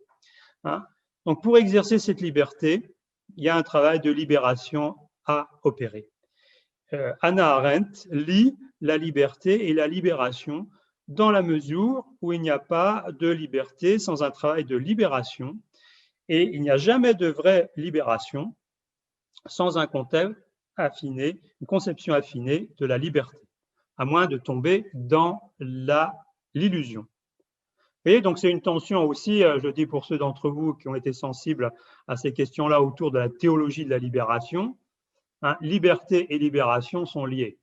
Vous savez que dans les années 1985, un certain nombre de théologiens de la libération ont eu maille à partir avec le Vatican, avec Saint-Siège, et puis que celui qui avait émis le plus de réserves, le cardinal Ratzinger à l'époque, qui est devenu pape Benoît XVI, après est revenu sur les positions très très dures qui avaient été prises, y compris de mettre hors jeu un certain nombre de prêtres protagonistes de la théologie de la libération, pour lier liberté et libération. Et je le fais remarquer souvent dans un certain nombre d'interventions publiques, la théologie de la libération a été réhabilitée du temps même de la fin de Jean-Paul II, et on n'a pas attendu effectivement le pape François pour retrouver un sens à cette question. Qui est aujourd'hui évidemment une question très très importante.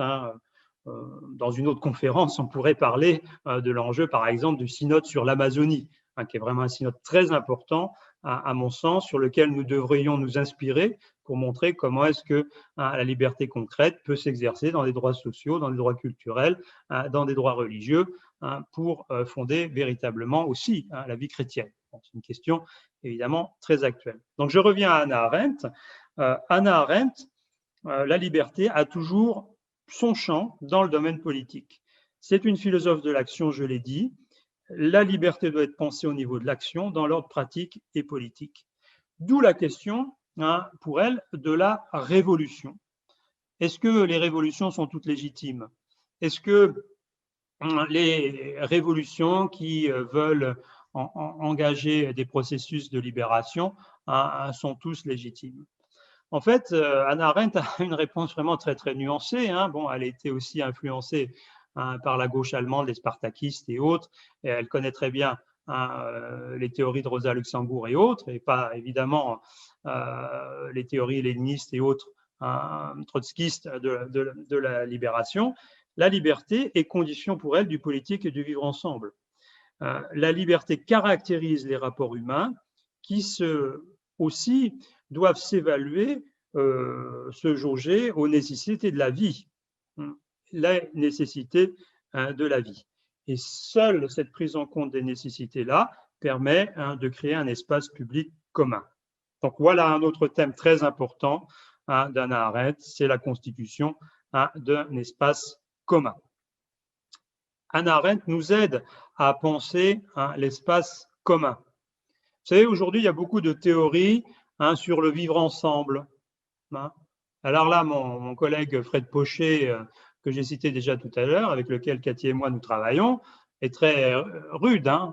Les théories du vivre ensemble, où nous sommes chacun les uns à côté des autres, qui en fait laissent un peu chacun faire ce qui lui plaît, ça n'a rien à voir avec ce que Hannah Arendt propose, une vie en commun. Une vie en commun, et donc plutôt que de penser le vivre ensemble, on devrait penser le vivre en commun. Et évidemment, dans cette période de confinement, c'est une question brûlante. Cette création d'un espace public qui garantit aussi le vivre en commun par le respect de la liberté d'action et de parole. Parce que nous faisons ici, par ces moyens nouveaux, c'est bien de garantir un espace d'action, un espace de pensée et aussi un espace de parole. Vous pouvez vous exprimer par le chat. Bon, je conclus parce qu'il faut effectivement que vous ayez la parole. Ça a toujours été l'objectif aussi des rencontres de Saint-Jacques, vous permettre les uns et les autres de faire part de vos propres expériences. Alors évidemment, cette fois-ci, ça sera moins ample que les grands débats qui se poursuivaient aussi, rappelez-vous, pour ceux qui sont des familiers de ces rencontres, par le temps du repas et, bon, et les nombreuses questions qui pouvaient durer aussi l'après-midi. Les temps modernes sont marqués par des crises. Et en fait, peut-être qu'on peut commencer déjà un peu une relecture des temps présents, parce que vraiment Hannah Arendt nous aide à penser les temps présents. Les crises totalitaires ont marqué le début d'un exil de la liberté hors du domaine de la politique. Vous voyez, donc elle a une conception très noble en fait de la politique, alors que nous en avons souvent une conception très ou sous-évaluée ou très dévalorisée. Et c'est vrai que parfois on doit bien reconnaître que la politique, au moins la politique politicienne, donne un triste spectacle. Quelques années, les évêques sont intervenus pour dire quand même qu'il y avait une certaine dignité à assurer dans les questions du politique, dans le politique lui-même, et pas confondre le politique et la politique, une discussion qui a été menée aussi à la suite du philosophe Jacques Maritain. Donc, son plus grand souhait, le plus grand souhait d'Hannah Arendt, aurait été de restituer ce lien cassé. Bon, ne pas évidemment dévaloriser totalement la liberté intérieure, la liberté de penser, qui est un acte fondamental, qui est propre à chacun, mais aussi voir les conditions d'insertion de cette liberté dans la société, la liberté politique. Donc, vraiment, ce texte fondamental, je le redis, donc, dans la crise de la culture, je vous invite vraiment à le relire. C'est un texte qui nous interroge sur le rapport entre liberté et politique. Dans quelle mesure la liberté est condition de la politique et qu'en est-il effectivement de nos démocraties aujourd'hui? Donc, il y a un vrai souci parce que Hannah Arendt, ce n'est pas simplement de démonter la mécanique totalitaire qui l'intéresse, c'est de fonder, de refonder sans cesse la démocratie. C'est sur cette invitation que je pense, je vais arrêter mon intervention et peut-être après, nous pourrons avoir quelques éléments de débat. Merci beaucoup Jean-François.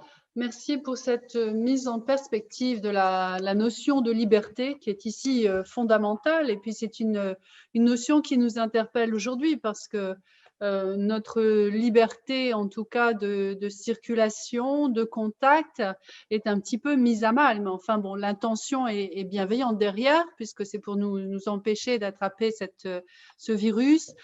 Néanmoins, la question de la liberté se pose et peut nous parler davantage aujourd'hui qu'elle ne nous aurait parlé il y a encore quelques années. Alors, je vous invite à écrire vos questions sur le chat. On ne peut pas prendre des questions en direct par la parole parce que sinon, comme nous sommes vraiment très nombreux, nous sommes 223, pardon, et donc d'écrire vos questions, si vous avez des questions, de les écrire sur le chat et puis nous allons en sélectionner quelques-unes auxquelles nous répondrons. Et donc, c'est Johan Abivin, donc le directeur de l'abbaye, qui va se charger de récolter les questions et puis de nous les transmettre. Il faut que je lui rende la parole aussi. Non, ça c'est moi.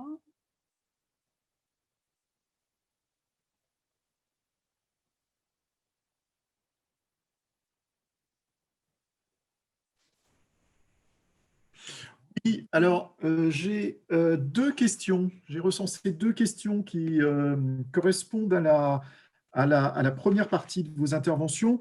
Deux personnes qui posent la question en réalité des liens ou des parentés qui ont pu, ou des mentions qui ont pu être faites dans l'œuvre d'Hannah Arendt.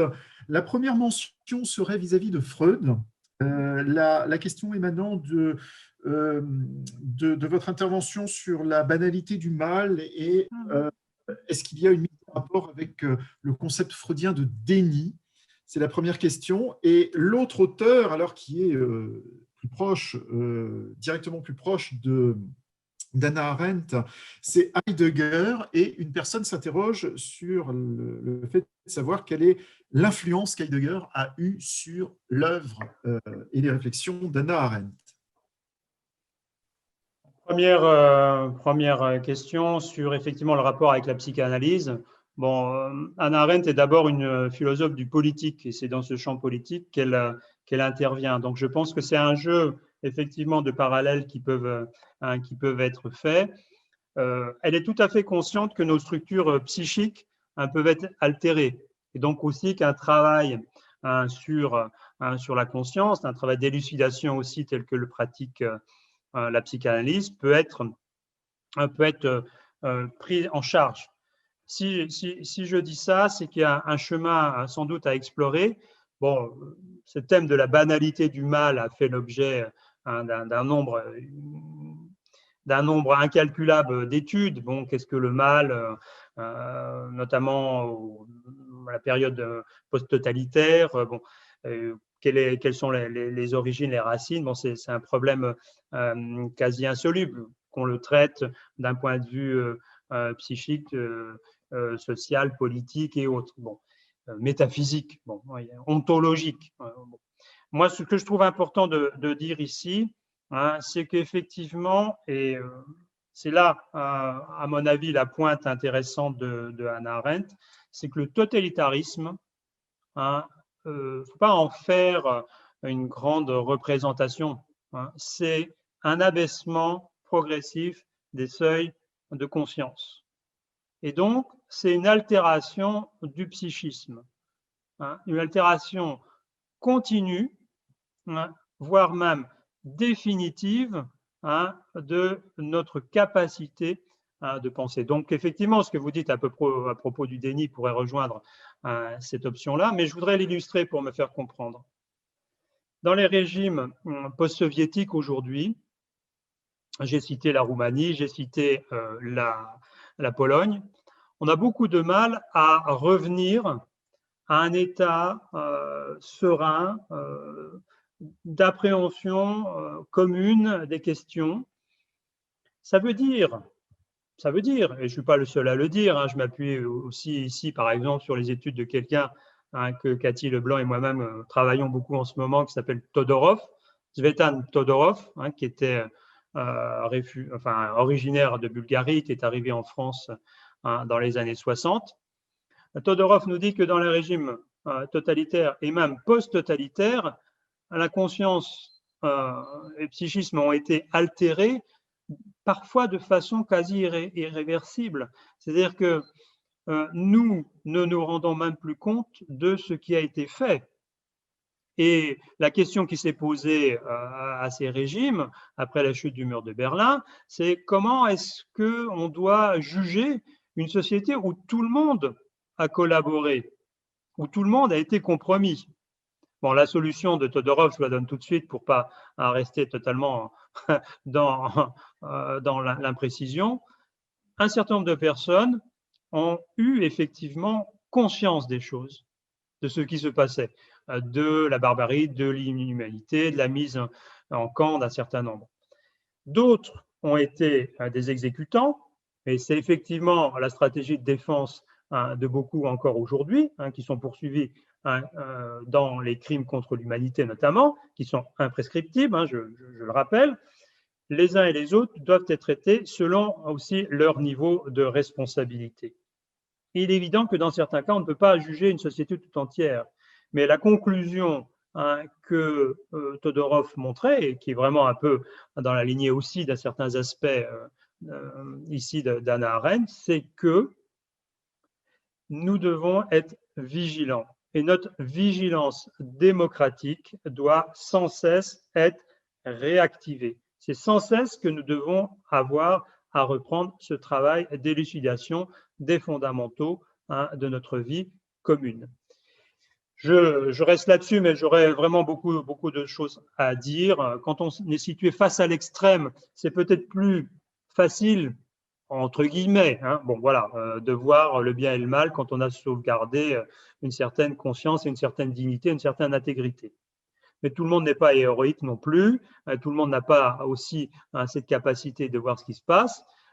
C'est aussi dans une intelligence collective, une intelligence collective à créer, que les prises de conscience sont nécessaires. Voilà, je laisse la parole à Cathy pour le rapport avec Heidegger. Alors, avec Heidegger, donc, ce qu'il faut savoir de Heidegger, c'est qu'il a révolutionné l'histoire de la philosophie. Pourquoi? Parce que l'histoire de la philosophie, depuis Platon surtout, est une histoire de la subjectivité. On étudie la conscience, la volonté, l'éthique, la politique, et tout ça, ce sont des faits, si vous voulez, du sujet. Et Heidegger, bon, je caricature, je simplifie un peu pour que vous compreniez mon chemin. Heidegger, lui, va dire, mais il faut en revenir à la pensée de l'être. Et la pensée de l'être, elle est dispensée par les philosophes présocratiques, donc avant le platonisme. Et ces philosophes, ce sont Héraclite, Parménide, Anaximandre, Thalès, Pythagore.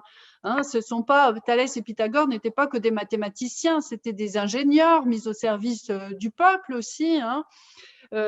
Et donc, Heidegger va essayer de traduire en fait toute l'histoire de la philosophie en termes d'être et non plus de sujet. Donc, l'être arrive au centre. Et puis, l'homme, que devient l'homme? Il n'est plus au centre du monde. L'homme, il est beaucoup plus en périphérie. Donc, il y a une humilité supplémentaire de l'homme. À partir de là, eh bien, il se focalise en 1927 dans son traité Être et temps sur l'existence humaine. Que devient l'existence humaine dans son détail à l'aune de l'être? Et il va fournir une analyse des catégories de l'existence. Alors, bien sûr, cette analyse-là, elle va influencer beaucoup plus que Hannah Arendt, et elle a influencé également des psychiatres comme Binswanger, comme Frankl, parce que il y a une analyse qui permet d'identifier certains moments cruciaux de l'existence, et donc pour des psychiatres, d'imaginer la manière de réparer les fractures que peuvent causer des traumatismes sévères. Bon, donc ça, c'est une première donnée de la philosophie de Heidegger. Il y a un travail qu'il a fait beaucoup plus tardivement et qui s'appelle La question de la technique. Et ici, je crois que ce serait un texte à relire au vu des grands événements historiques. C'est une lecture aussi contemporaine qui a été réalisée notamment par David Pettigrew à la Southern University State de New Haven. La technique, en fait, elle permet aussi de penser la déshumanisation. Pourquoi? Bien parce que la technique, la technologie aussi, la technique a son être propre. Et donc, elle va se développer d'elle-même et échappe au contrôle de l'homme. On voit bien aujourd'hui dans les mécanismes économiques, l'économie est une forme de technique, qu'on ne maîtrise pas tout dans cette économie et que finalement l'homme, eh bien, il est un petit peu esclave de l'économie plutôt que maître de l'économie. Donc, on ne sait plus bien où trouver les rouages. Et bien sûr, cette question de la technique, on peut l'appliquer également, et c'est ce qu'a fait le professeur Pettigrew, à toutes les techniques de déshumanisation, où on est dans une pure technique de fonctionnement. Et Heidegger dira dans la technique que le pire, c'est que cela fonctionne. Alors, on pense à Eichmann, qui est un pur fonctionnaire. Il fait fonctionner les choses. Ce qui permet de faire fonctionner les choses, c'est l'obéissance. Alors, effectivement, cette pensée-là a beaucoup influencé Hannah Arendt. Après, bon, bien sûr, il y a les lieux communs. que l'on connaît, la relation de Hannah Arendt et Heidegger, donc tombent profondément amoureux l'un de l'autre. Hannah Arendt est jeune étudiante. Heidegger, lui, est marié. Bon, son épouse n'est pas très fidèle, puisqu'elle lui donnera un enfant de son meilleur ami, avant que Heidegger ne rencontre Hannah Arendt.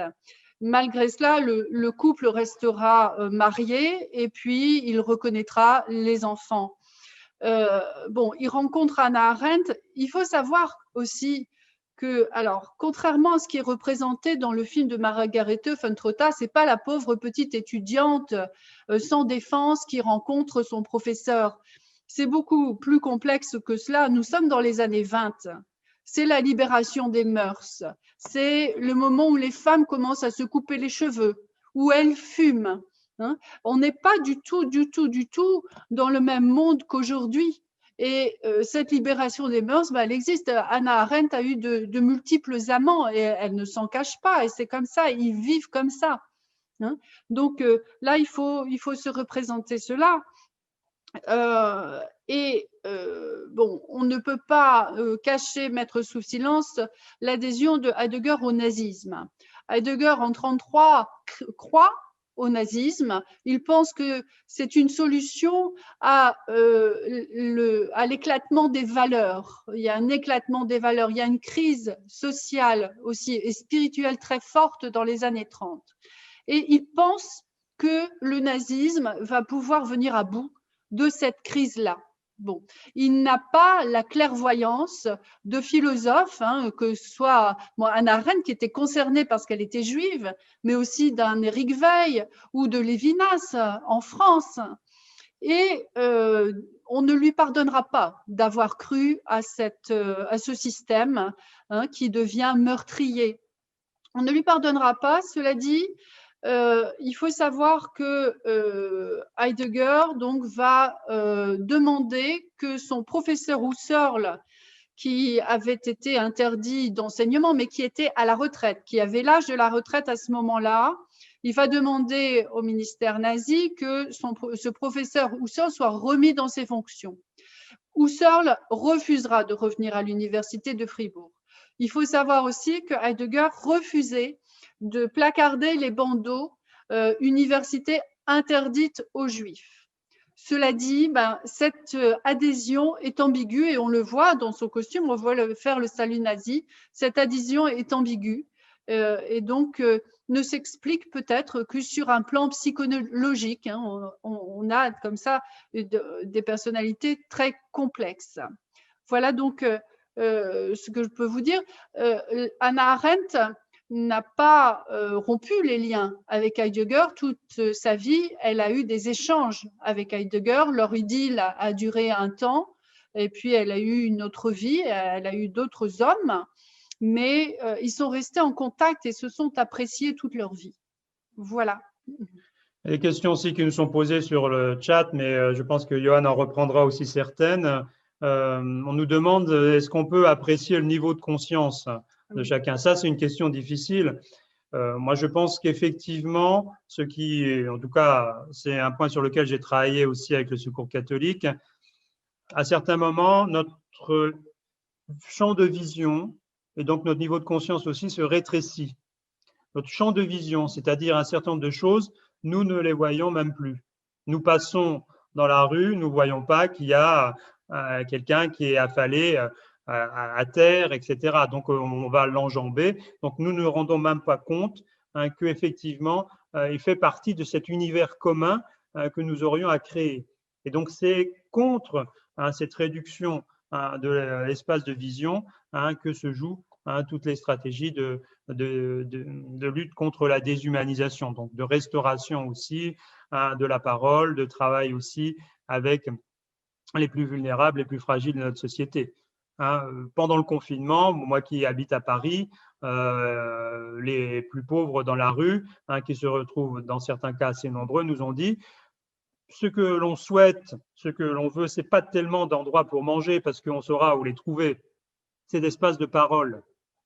C'est d'espaces de parole où on va pouvoir dire ce que l'on est, avoir un échange avec quelqu'un, et c'est ça, me semble-t-il.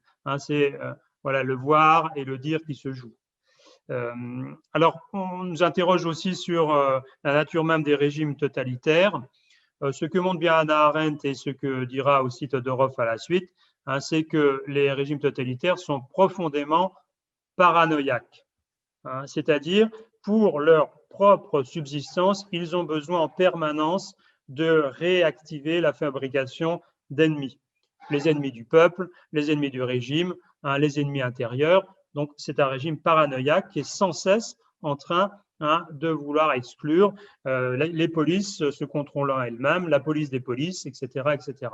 Donc, c'est un régime qui fonctionne de façon fragmentaire et qui tend toujours vers une dissolution.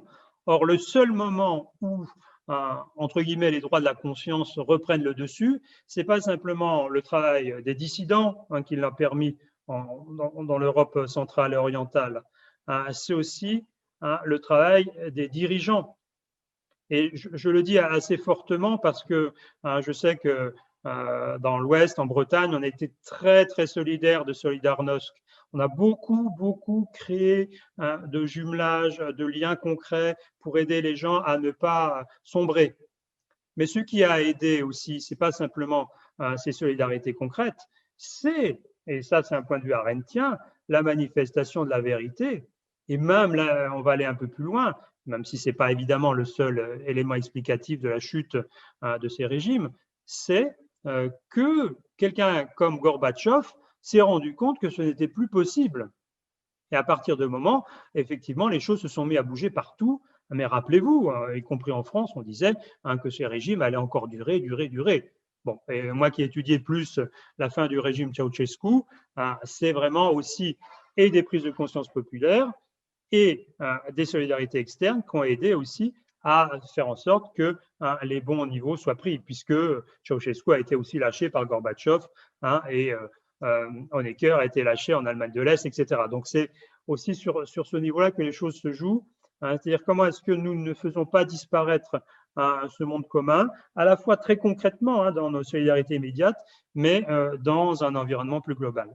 Et je termine aussi avec la question qu'a posée M. Nguyen sur la peur et aussi le besoin. Je pense que c'est lui, c'est peut-être d'autres aussi qui l'ont posé. Je crois qu'il faut vraiment qu'on soit attentif aujourd'hui à la façon dont on joue sur nos peurs. Nos peurs peuvent être irrationnelles et dans certains cas, nos peurs, elles peuvent être bonnes conseillères. Je pense qu'il ne faut pas avoir de vue unilatérale de la question de la peur. À certains moments, oui, c'est légitime, c'est nécessaire d'avoir peur. On ne va pas avancer la main sur une flamme si c'est pour se faire brûler. Voilà. Bon. Mais à certains moments, il y a une instrumentalisation de la peur et là, effectivement, on rentre dans un autre champ de référence. Mais en tout cas, la peur, ce n'est pas l'effroi, ce n'est pas l'épouvante, ce n'est pas la panique. Et justement, quelqu'un comme Hans Jonas, que j'ai cité tout à l'heure, qui était un ami de Hannah Arendt, a beaucoup réfléchi. Il appelle ça l'heuristique de la peur. C'est-à-dire comment est-ce qu'à partir de nos peurs qui dans certains cas peuvent être légitimes, il le dit par rapport au développement technologique qui ne serait pas contrôlé, nous devons réfléchir. Et là, je pense qu'il y a un travail qui est évidemment valable encore pour aujourd'hui. Alors, merci pour cette explication sur la peur et j'aimerais apporter quelques précisions. Je pense qu'il y a la peur et puis il y a la réflexion sur la peur. La peur peut ne pas permettre la réflexion et on voit ça dans l'étude des émotions. Donc, les émotions nous permettent de nous protéger nous-mêmes. La peur, ça nous permet de nous mettre en sécurité. Le dégoût, ça nous permet de ne pas manger ce qui n'est pas bon. La tristesse, ça nous permet d'appeler à l'aide. Donc, il y a vraiment quelque chose qui est un corrélat social. Cela dit, quand on a peur, quand on a très peur, la capacité, on peut être sidéré. Et une fois qu'on est sidéré, on ne peut pas réfléchir. Ça intervient un peu comme un traumatisme, hein, et donc des émotions brutes de façon cérébrale. Il y a des émotions brutes qui viennent se lever dans les zones frontales du cerveau. Et là, on est paralysé, on peut avoir des sueurs, on peut avoir toutes sortes de choses, comme dans le cas du traumatisme. Et ça n'est que le langage qui permet de recycler ces émotions qui viennent se lever dans les zones frontales de notre cerveau, à l'arrière dans les zones limbiques, où elles sont contrôlées par une petite glande qui s'appelle l'hippocampe. Et c'est ce qui permet la réflexion et la mémorisation et l'articulation. Et donc ça, c'est très important. Et donc, la leçon à retenir, c'est que de notre peur, si on laisse la peur en l'état, on ne peut rien en faire et ça nous empêche, ça nous paralyse. Et c'est ce que cherchent les régimes autoritaires, hein, qui veulent avoir la supériorité, qui sont convaincus de leur supériorité aussi. Et donc, nous paralyser. Mais si nous commençons à parler, si des journalistes parlent, si les profs parlent, s'il y a vraiment du langage autour de ça, ça dissout la peur et ça nous permet d'agir et de réfléchir, de rester libre. Je trouve ça très important. On n'a jamais fini de voir ce qui peut favoriser ce que notre célèbre Boris Cyrulnik appelle la résilience. C'est un concept passe-partout que l'on trouve aujourd'hui utilisé de tous les côtés. Boris Cyrulnik, qui lui aussi a échappé au camp, c'est important de voir que toutes ces générations qui ont encore gardé la mémoire des camps, il a failli être raflé et envoyé à Auschwitz, ont conçu leur psychologie, leur façon de penser le rapport au monde sur une restauration de nos capacités, notre capacité notamment à parler. Et Boris Cyrulnik dit que dans des situations de traumatisme, et peut-être que certains d'entre nous d'ailleurs vivent quelque chose un peu de l'ordre du traumatisme, dans les temps actuels, c'est la capacité à s'organiser, déjà à manifester de la bienveillance, de la compassion, on le dira comme on voudra, mais par une écoute généreuse, chaleureuse, fraternelle, aimante, les personnes reprennent confiance. Et une fois qu'on restaure cette capacité de confiance, ce sont souvent les personnes elles-mêmes qui sont les plus en capacité de trouver les solutions aux problèmes graves qu'elles peuvent affronter. Un deuil, un accident, une situation qui à vue de nez peut paraître désespérée, mais dans lequel l'espoir d'un passage, ou du moins, dira Cyrulnik, la possibilité de stabiliser la situation peut être atteinte quand même.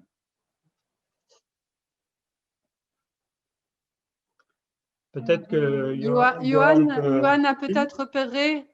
Oui, alors deux nouvelles questions qui rejoignent notre présent, notre aujourd'hui. Une personne qui demande dans quelle mesure Hannah Arendt peut aider à penser le débat très actuel et très contemporain sur les limites ou pas à la liberté, mais à la liberté d'expression cette fois-là. Et une question alors plus générale sur toujours notre monde d'aujourd'hui. Quelle résonance à la banalité du mal aujourd'hui? Alors, sur la liberté d'expression, je suis déjà intervenu dans un contexte difficile. C'est la gestion de la liberté d'expression après les attentats de 2015. Bon, j'ai été sollicité par des journalistes, par des responsables de presse, pour voir jusqu'où ou pas la liberté d'expression devait être menée. Alors bon, nous avons des garanties constitutionnelles, nous avons aussi à voir ce qui s'y joue. Bon, premier point, c'est de l'ordre juridique. Deuxième point, ce qui m'avait beaucoup frappé dans ces rencontres avec des journalistes et avec des responsables de grands médias, c'est que l'auto-limitation, qui s'appelle la déontologie, qui n'est pas toujours enseignée autant qu'on le voudrait dans les écoles de journalisme, ne semblait plus faire sens pour un certain nombre d'acteurs, notamment des acteurs du numérique. Donc, ce qui pose la question effectivement de modalités d'accompagnement de cette situation. Bon, là où effectivement des pratiques ordinaires existaient, à savoir une modération interne par le champ professionnel, n'existe plus. Il faut trouver aujourd'hui des modalités différentes, et ça concerne notamment les plateformes du numérique, pour accompagner cette situation. Donc moi, je ne suis pas évidemment pour museler les gens, je suis évidemment favorable à la liberté d'expression, qui est une liberté fondamentale, personne va le mettre en cause, mais la situation telle qu'elle se présente aujourd'hui demande effectivement des garanties plus fortes. Voilà. Si la déontologie, si l'autolimitation, si la pratique même citoyenne, parce que ce n'est pas simplement en renvoyant la balle du côté des médias qu'on résout le problème, n'est plus aussi présente, y compris dans l'espace politique, où on doit créer les conditions de vivre en commun. Alors là, la leçon d'Hannah Arendt mérite d'être entendue. Nous traversons une crise de la culture, où la multiplication des repères, la fragmentation est telle que la restauration du commun doit être une priorité.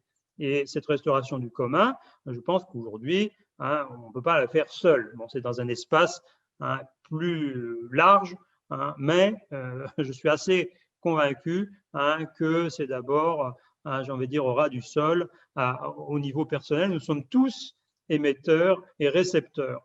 Nous sommes tous émetteurs et récepteurs en théorie de communication. Et donc, c'est aussi à nous-mêmes de faire ce travail-là. Alors, sur la question de la banalité du mal aujourd'hui, je crois que c'est une question qui se pose vraiment dans beaucoup de domaines. Et s'il est un domaine général où elle se pose, c'est celle de la norme et de l'autorité de la norme. Aujourd'hui, on veut que tout réponde à des normes. Et que ce soit la construction des maisons de retraite, alors une maison de retraite où il y aurait des chambres qui ne seraient pas tout à fait dans la bonne dimension, où il manquerait un élément, etc. On va privilégier les normes en oubliant parfois l'humain. Et moi, c'est là que je vois la banalité du mal. Eh bien, tout un chacun peut devenir inhumain par l'application de normes. Et ça, je souhaite tirer une sonnette d'alarme parce que il faut savoir à quoi on obéit. Et les normes ou les normes, oui, les normes deviennent énormes. Les normes prennent toute la place et elles se substituent au jugement que l'on peut faire au cas par cas, à l'écoute, aux soins des personnes parfois. Alors, ce qui motive les normes, c'est bien sûr des pensées de bien-être, de bienveillance, de sécurité, mais en voulant assurer la sécurité de tout le monde, on l'a vu dans le premier confinement, en voulant assurer la sécurité des personnes dans les EHPAD, on les a isolées les unes des autres et il y en a qui sont mortes de tristesse. Donc, il faut réfléchir sur ça. Je pense que ça, c'est une très grande question. Plus généralement, la banalité du mal, elle se manifeste dans l'indifférence que l'on peut avoir et dont tu parlais, Jean-François. L'indifférence, on passe à côté de quelqu'un qui est… moi, j'ai vu ça un jour de Noël que je passais à Paris. Avec ma mère, eh bien, je lui avais offert pour son Noël un billet pour aller écouter Woody Allen et son jazz band. Bon, et donc on traverse Paris et puis il y avait un clochard sur une bouche de métro allongée. Et je me dis, mais ce clochard, il est mort. Et je m'approche, je le secoue effectivement. Il y avait déjà une rigidité cadavérique qui signalait son décès depuis un certain temps. Donc, je dis, bon, on ne peut pas laisser là comme ça, il faut appeler quelqu'un. J'appelle le 15, on me dit, mais madame, on n'a pas que ça à faire. Voilà, la banalité du mal, un clochard mort un jour de Noël en plein Paris, alors que toutes les vitrines regorgent de biens de luxe et que la vie autour continue, que des femmes enjambent le clochard avec des manteaux de fourrure. Voilà la banalité du mal. Est-ce que dans notre société, on peut accepter des choses comme ça? Oui, c'est aussi un paradigme, pardon d'utiliser un gros mot, mais c'est une méthode pour nous qui est importante, c'est-à-dire à partir de situations extrêmes comme celle des camps, où le nazi ne pensait pas, il agissait, il ne pensait pas, il obéit. Eh bien, nous devons aussi voir aujourd'hui comment est-ce que nous ne laissons pas prendre par des sphères, par des spirales déshumanisantes. Hannah Arendt était vraiment aussi dans la tonalité de Kant, c'est-à-dire il faut penser avec une mentalité élargie et avoir un souci de l'autre, même si effectivement on ne peut pas toujours se mettre à sa place, bien évidemment, mais même dans des relations qui sont qu'on a souvent pensées de façon asymétrique, moi je suis au-dessus, elle est en dessous, elle est indisponible ou elle est incapable ou elle a un handicap et moi je dois penser pour elle. C'est pas exactement comme ça qu'on doit fonctionner. On doit penser plus sur un pied d'égalité. Or, le fait de ne pas penser va loin parce que le bourreau ne pense pas les personnes et il assassine sans penser à ce qu'il a fait. Et c'est ça la leçon d'Hannah Arendt. Et vraiment, ce sera un des choses importantes, à mon avis, à retenir. Bon, on arrive un peu à la fin de notre matinée, mais voilà, la vigilance, elle est là, c'est penser les choses. Ouais. Alors, je vous signale 3 ouvrages que j'ai dirigés suite à des colloques internationaux que j'organise chaque année depuis 12 ans. Je vous signale donc la fraternité à l'épreuve de la déportation. Qu'est-ce qui fait qu'on survit à des conditions extrêmes? C'est la fraternité. Et des anciens déportés disaient que s'il n'y avait pas cette amitié, cette fraternité, s'il n'y avait pas le regard de l'autre qui me voit baisser la tête, eh bien, je meurs. Donc, la fraternité à l'épreuve de la déportation avec une photo ici représentant un déporté qui est devenu, Bertrand Hertz, est devenu citoyen d'honneur de la ville de Weimar. L'honneur vient contrebalancer l'humiliation extrême. Le pardon à l'épreuve de la déportation, qu'est-ce qu'on fait de ce que l'on a vécu? Et puis aussi, alors ça c'est le plus dur, le corps à l'épreuve de la déportation. Alors, ces ouvrages sont publiés au G Bleu Édition à Lille. Et en ce moment, il y a un ouvrage en souffrance à cause du Covid, c'est L'humanité à l'épreuve de la déportation, où Jean-François Petit a dirigé tout un dossier sur Todorov, parce qu'on a voulu aussi rendre hommage à ce grand philosophe qui était Tzvetan Todorov. Voilà, de mon côté, la première période du confinement a fait l'objet d'une intense réflexion de ma part. J'ai publié une chronique journalière qui est parue d'abord sur Internet, qui a eu un certain succès et qui a été reprise sous forme de livre. Il fut repris d'une grande frayeur. Et ces leçons, vraiment ce que je souhaite, c'est que ces leçons du premier confinement, elles soient reconnues, entendues, et nous en sommes tous responsables. Ce n'est pas pour en rajouter, mais c'est aussi pour se dire ce que nous n'avons pas su faire lors du premier confinement, il ne faut pas le refaire dans ce second confinement. On voit déjà d'ailleurs que l'on a progressé et vous verrez toute la polémique qu'il y a pu y avoir autour des masques, qu'il peut y avoir aussi autour de la stratégie qui a été mise en place. Mais je crois effectivement, comme le dit très bien Christine Lang, que je salue au passage, qui est là sur le chat, liberté, égalité, fraternité. Ce n'est pas anodin que nous ayons cela comme devise. Et vraiment, c'est idéal aussi républicain, mais qui rejoint aussi beaucoup de chrétiens, évidemment, qui doit être aujourd'hui au centre de notre action. Donc, je pense qu'on va clore, laisser Johan conclure. Clore la conférence. Peut-être, Johan, tu peux conclure. Et moi, oui, je souhaiterais… juste une petite question tout à fait pratique que pose l'un ou l'une de nos participants. Le corps à l'épreuve de la déportation, Cathy, que vous avez cité, est un ouvrage collectif. Oui, oui, c'est un ouvrage collectif.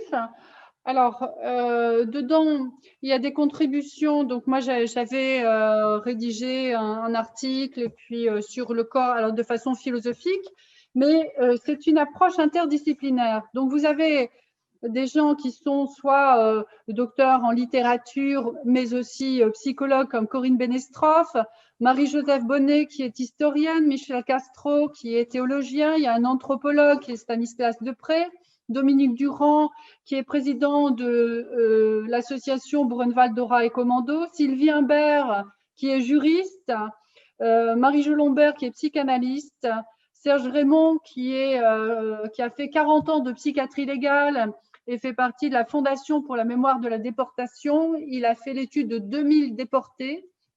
Marie-France Reboul, qui était historienne et historienne de l'art. Paul Van de Velde, un collègue et ami des États-Unis.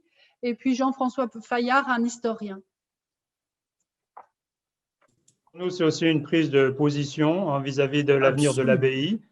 Voilà, l'avenir de l'abbaye, c'est aussi un peu entre nos mains. Donc, nous pouvons tous un peu y contribuer, y compris par un petit geste financier, mais bon, ça sera à chacun de voir. Oui, oui. Oui, c'est aussi un geste d'engagement qu'on veut faire, nous, pour l'abbaye. Hein.